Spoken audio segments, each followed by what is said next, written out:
Cette semaine, je vais te proposer un petit outil de perception pour aider à la gestion de ton anxiété. Ça s'appelle le carré noir. Là, tu vas me dire, ben là, c'est parce que c'est un carré blanc dans un carré bleu. Là, je le sais, mais j'avais juste un mur bleu puis de la craie blanche. Fait que, tu sais, à un moment donné, on y voit avec les moyens du bord. Mais, ça va marcher pareil, je te le jure. Fait que comment que ça marche? Le carré qui serait habituellement noir, là, c'est celui-là. Dans un plus grand carré qu'on dirait blanc. Ça, là, tout ce qui va pas bien dans ta vie, là, c'est ça. Le problème avec ça, c'est que nous autres, les anxieux, on a de l'habitude que ce problème-là vienne prendre toute la place. Mais c'est pas vrai. Parce que même dans les pires journées, c'est bien rare qu'une journée ait été juste de la merde. C'est rare. Dans ta tête, oui. Mais c'est pas tant de la merde que ça parce qu'il y a des choses positives. Il y a des choses qui ont bien été. Tu sais, même si ta journée t'a fait de l'anxiété puis t'as fait 40 crises, toujours est-il que t'as été travailler, t'es été à l'école, t'as vu ta famille, t'es sorti dehors, t'as arrosé ton jardin, t'es fait faire du bicycle, tu t'es fait un café, t'as mangé. Il y a des petites choses qui ont bien été, puis c'est là-dessus qu'il faut se concentrer. Parce que plus que tu vas donner du jus dans le carré-là, plus que ta vie, tu vas sentir que c'est de la merde. Plus que tu vas aller dans qu'est-ce qui va bien, dans le reste de ta vie, plus que là, tu vas être comme, hey, je fais de l'anxiété, mais la vie continue. Je file pas bien aujourd'hui, mais je vais m'écouter de la musique. Je vais sortir dehors. Je vais aller voir un ami. Je vais jaser au téléphone. Peu importe, faut que tu sortes du carré. Puis même encore, je te dirais, faut que tu essaies de le rapetisser le plus possible.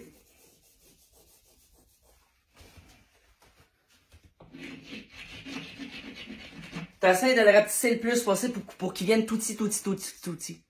Parce que tu pourras pas le faire disparaître. Ça, c'est plate, tu pourras pas le faire disparaître. Ça va toujours être là. Dans la vie, là, l'humain, il faut qu'il y ait de l'anxiété. Fait que t'en auras toujours un peu. Mais tu peux en rapetisser comme faut. Mais là, pour vous illustrer ça, faut quand même que je vous donne un exemple. On va donner un exemple. Bon, moi, ma vie va quand même bien. Tu sais, en général, je veux dire, ça va quand même bien. Mais là, tu vois, de ce temps-là, je suis ben anxieux. Bon. Pour faire une histoire courte. Il y a quelque temps, on m'a proposé que lors d'un événement pour amasser des fonds pour la santé mentale, le 7 août, on m'a demandé d'aller sur scène pour aller faire des capsules sur la santé mentale. Mais quel projet merveilleux! Écoute, j'ai tout de suite été emballé, j'étais déjà, hey, ça allait bien, je suis oh mon Dieu, m'a dit ça. Et le lendemain est arrivé, eh oui, fameux lendemain, hein? Le lendemain est arrivé, puis là, ça a commencé.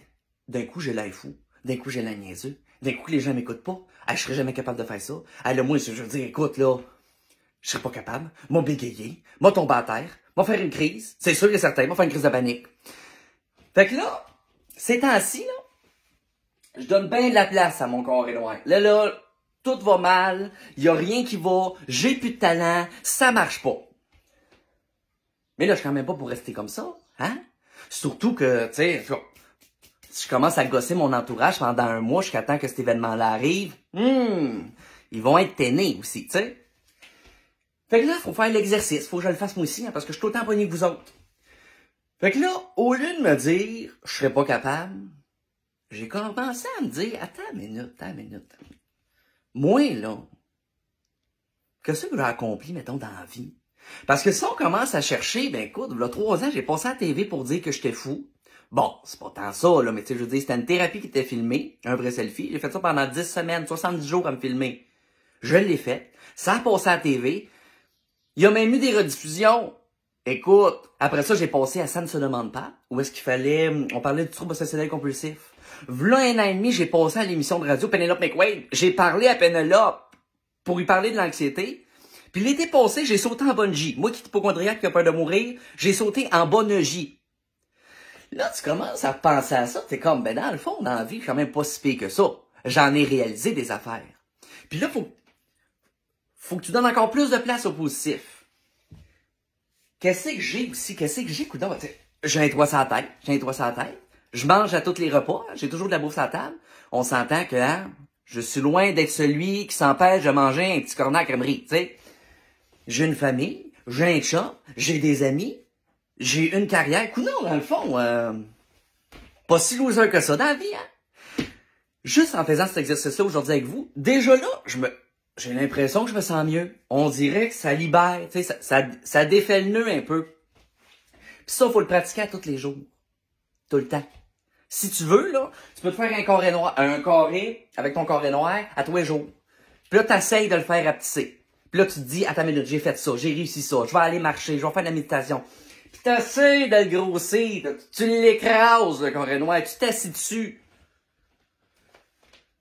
Par force, qu'est-ce qui va arriver, c'est que tu vas être de plus en plus habitué. Tu vas être de plus en plus à l'aise à réussir à tasser tes pensées, à tasser ton anxiété, ou à tasser ton mal-être, puis dire, minute là, il y a des choses qui vont bien. J'espère que ça vous a aidé. Sur ce, bonne semaine, partagez si ça l'a pu vous éclairer. Bye!